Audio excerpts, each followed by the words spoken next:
Again, one of the big areas in project-based learning environments is looking at that management and what does it look like within the classroom. So I wanted to spend some time answering some of those questions. One of the big ones in this video we're going to look at is what's called a project wall. Project walls become really important to us because it's our opportunity to organize all of our materials. So looking at a project wall, what kind of things are going to be there? Well, definitely going to incorporate that driving question. That driving question is going to be an important base for all of the entire project. It is the driving force behind what you're doing within the classroom. Because we're looking at that driving question, we need to have that on the project wall.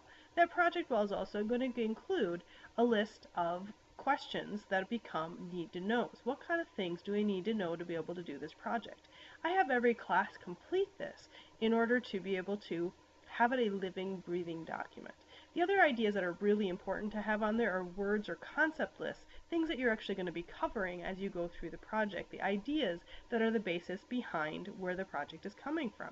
In addition, you'd like to probably have a calendar so that the kids and the students and you are kept accountable for the dates that they are going to need to have materials done and the events that are going to occur throughout the project. You're also going to want to make sure that you have the rubric there for the students.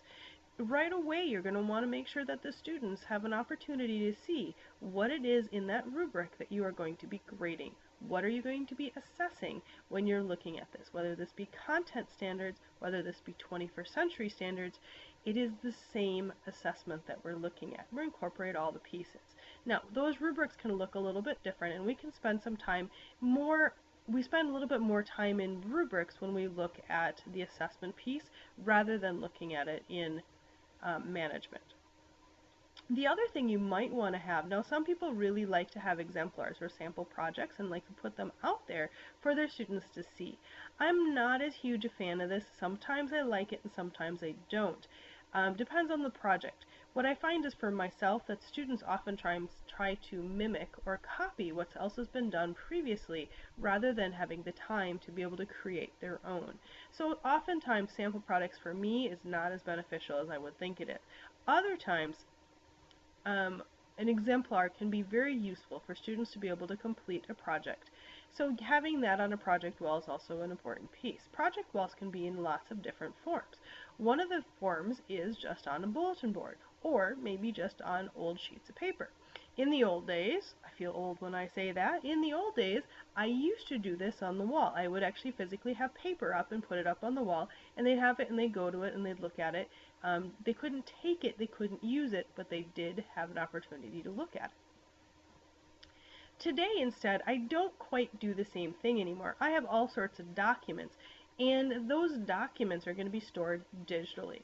So that keeping track of those documents, there's my little digital for you, are going to be something that becomes crucial to you as you're going through your project. Things that the students are going to probably want to make sure that they have is going to be information about the project itself. So any information sheets that you have, your project calendars, your rubric or rubrics depending on how many you're putting together. If you're putting together just one that has all of them, or if you're using multiple rubrics to show what you would like them for them to know and be able to do. Checklists. Some people like to use checklists for requirements in addition to that rubric. Some people like to build it in together with the rubric. The other thing is that points or percentages when we're looking at that grading. So how much is each part worth if you're looking at the fact that you might have 21st century skills being assessed in addition to content standards. And then if they have more than one product that they're creating, making sure that you're putting percentages or points that are involved in that as well. As an instructor, one of the things that you're going to want to make sure you have for your students is going to be templates for contracts. What kind of things do you want them to have in their team contract when they are writing them so that they do indeed cover all the management pieces for it? One of the pieces with those contracts, those templates, is making sure that you have what you want from not just the contract, but the tasks, lists, action plans, whatever it is that you're wanting them to be able to complete. You need to make sure you incorporate that into your project documents. Having that list of who's on the actual team, and when you have it ready, the presentation day schedule, so when they're going to be presenting. In addition, you probably want to have some sort of resource list for the students to be able to access. So project walls can come in all sorts of shapes and sizes and different forms. So remember what I said is in the old days I used to do it on paper. Well, I don't really do it on paper anymore. I instead now do more digital. So this is an example that I have created. It's a mock-up that I did of a project wall that could be created. I'm going to come back to this in a second because I'd like to take you to a live one instead, or one that was a living breathing one, which is this. This is an example of what I have done, excuse me, in the past, and it is an opportunity for you to be able to see what, for an ecology project, what my students actually see. So what I end up doing is I have a whole section on project information. I do have a spot for all my different resources, including places that I have links to all sorts of materials. Any assignments or activities that we do always get listed, and then there are copies of them as well. These would all be live linked once they get to that class period. They're not live linked here because they were not live at that time. They do have the rubric they have access to right away, and then they do indeed have some other activities that they can look at. But this is actually, I think I made this a live link. Let's see if I did. I did make it a live link, and there's a few pieces to see. This is my homepage that I use for my biology class. So I do, even just on the course itself, I have a calendar that I use. I find that the calendar is actually very useful because I do have the ability with this calendar to have students actually take and incorporate that into their own calendar. Okay, so let's see. I think we were in ecology. Yep. Okay, so as you can see here now, these are all live links unlike they were before. So you have groups that I'll put in there, contract information, sample contracts, give information about lesson plans if they needed, proposals, field guide, websites, information that they could use. So this is all live documents so that they can actually get into and use them.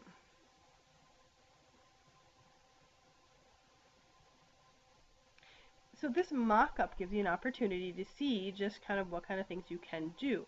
Most of the time with my kids and my students, my personal students, I go through and I actually do incorporate all these different pieces. So I'm going to take you to this website. Okay, so on this website, you can see all sorts of fun things. So we have our home page, and on our home page we do have our driving question, and we do have our entry document. In addition to having that driving question, I kind of like, if I can, put my entry document out there for my students to be able to see and come back to. I do try to do that for them so they have access to it. And if you take a look over here, you can see all sorts of things that I did add on the side as a navigation bar. I also, at the time when I created this, had a due date, and so therefore there was a project deadline date, and then you have a countdown going, which helps sometimes. The rubric itself, so you know what they have to do. And so you'd have your rubric linked right here, and in this case I believe that I had a file attached to it, and that the rubric was a leadership rubric from the 21st Century Skills. Then you get into know and need to know. And when I'm looking at my know and need to know, these are examples that I actually did in a professional development setting. And so you can go through and you can actually pull up one of the know and need to know so you can see what it looks like. One of the things I teach my students to learn how to do is to create a section that know and need to know piece. The need to know is going to be focused on content, and know, again, is going to be focused on content as well.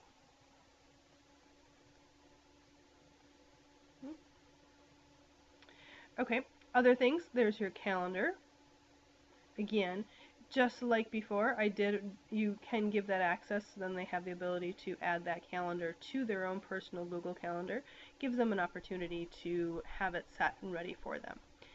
I do give teams right away. I actually put them out there right away. Some teachers I know wait until closer to the end of the class period and they go through all the content pieces first. I personally do not do that. I personally give them their teams right away because they are usually pretty set that they would like to have them. Otherwise they can't focus most of the time. Especially working with, I'll be honest with you, my middle school students are probably the worst at that. So I have just, I put it on here in two different ways, just putting it on there, and then I also gave a link to the document, so if they wanted to be able to have this as a document that they could print, they have the ability to do that as well. Also on here then, we put on a collaboration rubric because this is one piece that they're going to be taking a look at, is how to do that. I always give them, and you can look at that rubric later if you'd like to. When I give them the opportunity to look at the rubric, I always go through and I talk about the fact that they should be reading that third column first, that they're reading proficiency first, because that's actually what we're looking and aiming for. We have contracts on here, and then we also have work log, resources, and word list, and some of these we'll come back to in another video. Okay. Now, websites we've gone through and talked about how we can use those as resources and how we can use those as project walls.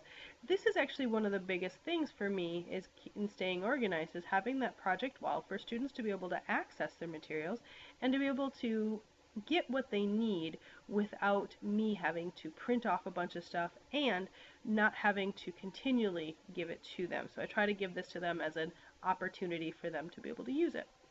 Okay, we will continue on with some other ideas in management in another video.